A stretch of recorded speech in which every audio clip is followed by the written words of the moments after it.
Hello and welcome. In this video, we will be going over adjusting entries for Chapter 3.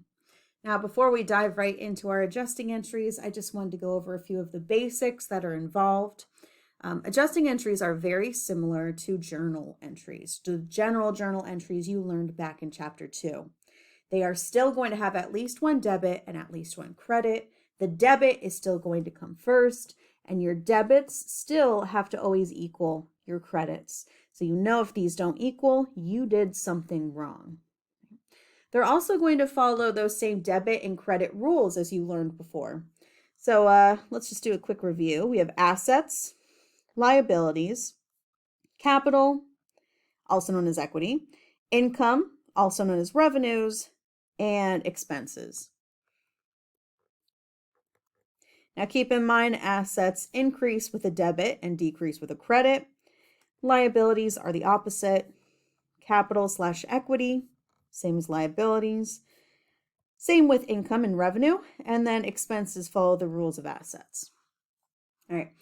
Now let's take a look at that first adjusting entry and see how we can bring this all together. So our first one says that the balance in prepaid rent represents 6 months of rent purchased on November 1st. Well, let's start with this part here, the balance in prepaid rent. We go over to our unadjusted trial balance as of December 31st, and we see on December 31st, we had $3,000 of prepaid rent. Now that $3,000 was for 6 months of rent. So if we figure out the per month amount, we see that it's $500 per month for rent. Now, if this was purchased on November 1st, then from November 1st to December 31st, 2 months of rent have been used up. Now that 2 months of rent, we have to take out of prepaid rent and expense it. So let's find 2 months of rent. That means that $1,000 in rent has been used up.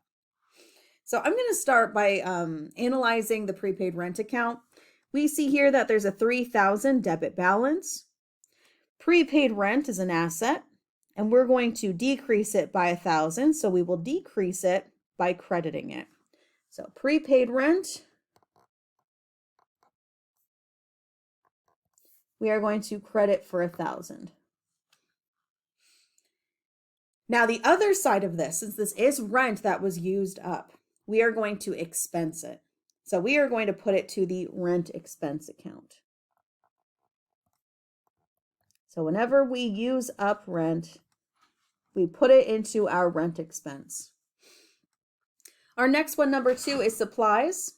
It tells us here that a supplies count shows that the supplies costing $200 are available at year end. If we take a look at our supplies account, we see that we previously had $500. Now, keep in mind that $500 represents purchases that we made throughout the period and what we think we should have at year end. But this supplies count over here is saying we only have $200 left. So very similar to what we did before in our prepaid rent account, we are going to have to go ahead and remove what was used during the period. If we have $500 in the account, but it shows that we have $200 left, that means that we used up $300 in supplies.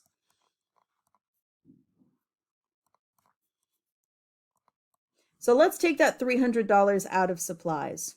Supplies is an asset. In order to decrease an asset, we have to credit. So very similar to what we did before. Let's take out the $300 of used supplies out of that supplies account and expense it.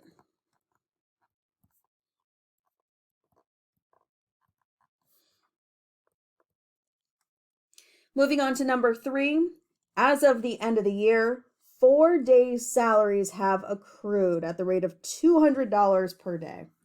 So that's $200 for 4 days. So we need to show that we owe our employees $800 in salaries. Now, if we take a look over on our unadjusted trial balance, we see that salaries expense account. We have to record more expense, so we're going to debit that to make it go up.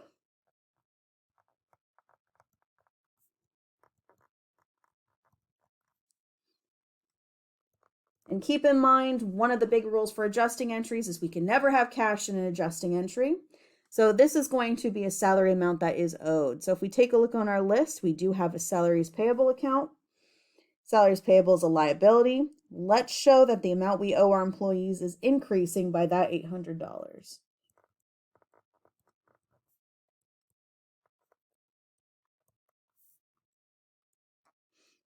And just to fill in these dates real quick. December 31st, X2, December 31st, X2, December 31st, X2. All right, number 4, annual depreciation on the equipment is $3,000. Do not be tempted to put that equipment account. When we are doing our depreciation entry, we are never going to hit that equipment account. Instead, what we are going to do is 1, we are going to expense the depreciation for the period. And 2, we are going to put that $3,000 into an accumulated depreciation account that you see up here. And this balance is going to offset the equipment account when we do our balance sheet. So to increase our depreciation expense, we are going to debit.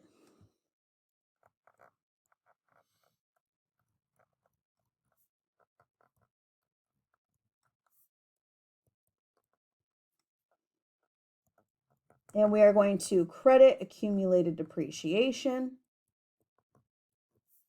for that $3,000 credit.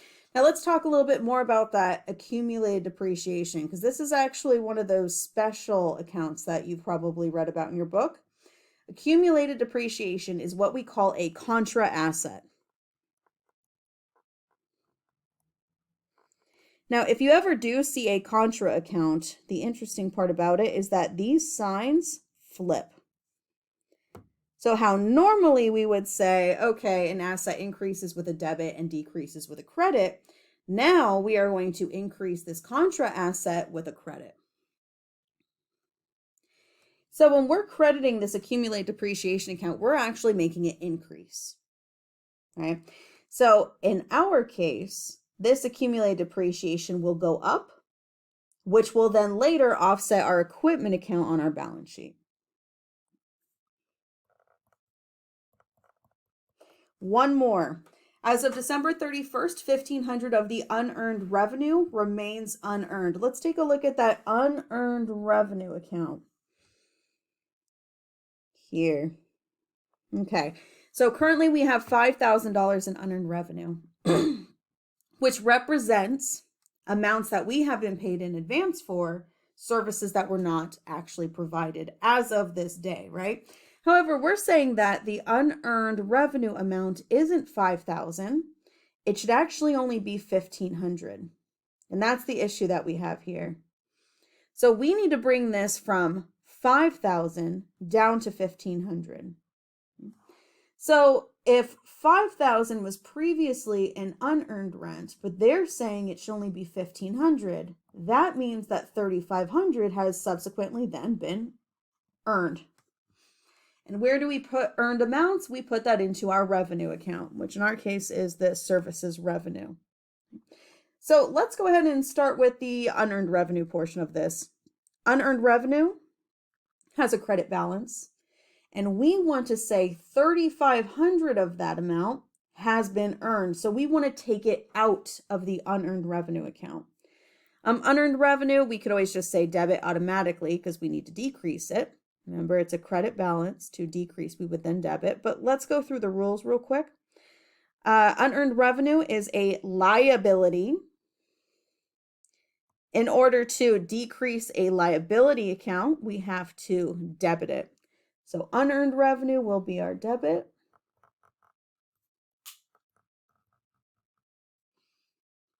So let's take 3,500 out of unearned revenue, and we are going to be putting it into, let's do the full account. Let's see, unearned revenue, and they call it services revenue.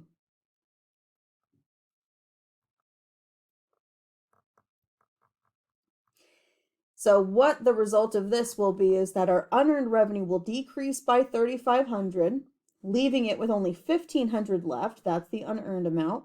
And then we'll put $3,500 into the services revenue account to show the amount that we have now earned. Okay. So adjusting entries is probably going to be one of the most challenging parts of these first 4 chapters that you learned. Please be sure to give them sufficient time to make sure you master them, and reach out to a tutor or your instructor if you have any questions. Good work and good luck.